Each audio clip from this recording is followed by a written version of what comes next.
السلام علیکم ورحمۃ اللہ وبرکاتہ۔ الحمدللہ رب العالمین والصلاة والسلام علی رسولہ الکریم۔ ان اللہ و ملائکتہ یصلون علی النبی یا ایھا الذین آمنوا صلوا علیہ وسلموا تسلیما۔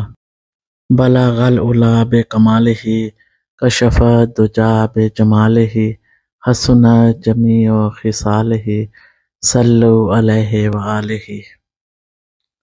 حضرت امام جعفر صادق علیہ السلام کے فضائل۔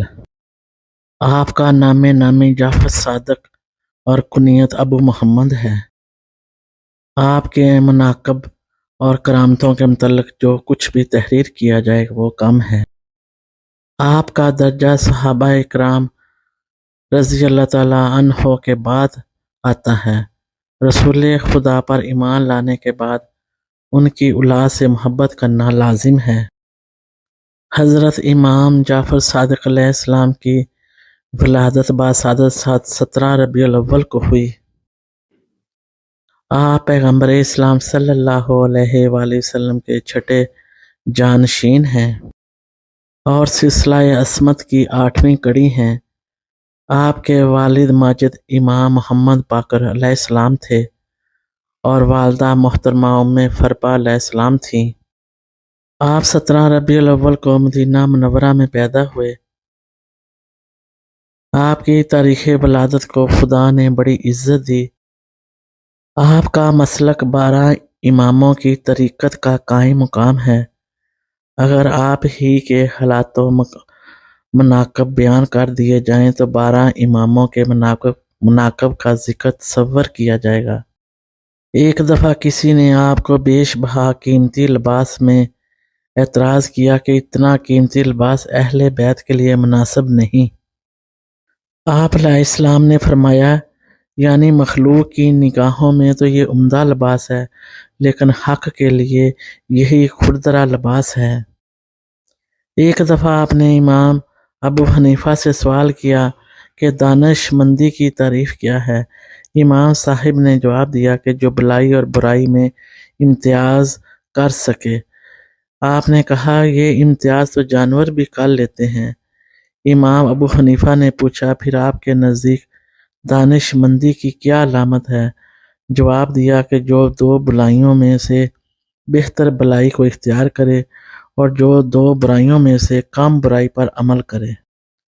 کسی نے آپ سے پوچھا کہ ظاہری و باطنی فضل و کمال کے باوجود آپ میں تکبر پایا جاتا ہے، تو آپ نے فرمایا، میرے رب کی کبریائی نے مجھے گھیر لیا، اسی لیے میں اپنے کبریا پر نازاں نہیں ہوں، بلکہ میں تو اپنے رب کی کبریائی پر فخر محسوس کرتا ہوں۔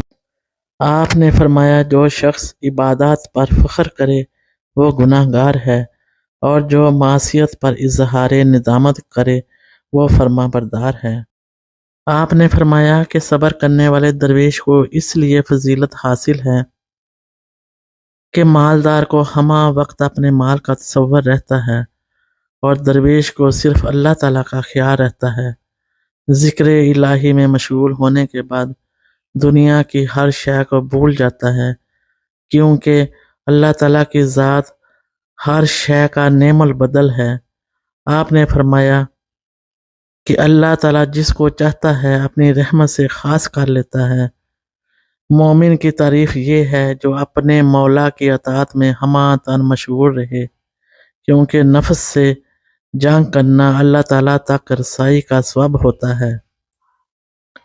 آپ نے فرمایا کہ نیک بختی کی علامت یہ ہے کہ عقل مند دشمن سے واسطہ پڑ جائے۔ آپ نے فرمایا کہ 5 لوگوں کی صحبت سے اجتناب کرو۔ اول جھوٹے سے، کیونکہ اس کی صحبت فریب میں مبتلا کر دیتی ہے۔ دوم بیوقوف سے، کیونکہ ہر وقت آپ کا نقصان ہی چاہے گا۔ سوم کنجوس سے، کیونکہ اس کی صحبت سے بہترین وقت رائے گاں ہو جاتا ہے۔ چہارم بزدل سے، کیونکہ یہ وقت پڑنے پر ساتھ چھوڑ دیتے ہیں۔ پنجم فاسق سے، کیونکہ ایک نوالے کی طمع میں کنارہ کش ہو کر مصیبت میں مبتلا کر دیتے ہیں۔ آپ نے فرمایا کہ اللہ تعالیٰ نے دنیا میں پھر 200 جہنم کا نمونہ پیش کر دیا ہے، کیونکہ آسائش جنت ہے اور تکلیف جہنم، اور جنت کا صرف وہی حقدار ہے جو اپنے تمام امور اللہ تعالیٰ کے سپرد کر دے، اور دوزخ اس کا مقصد ہے جو اپنے امور نفس سرکش کے حوالے کر دے۔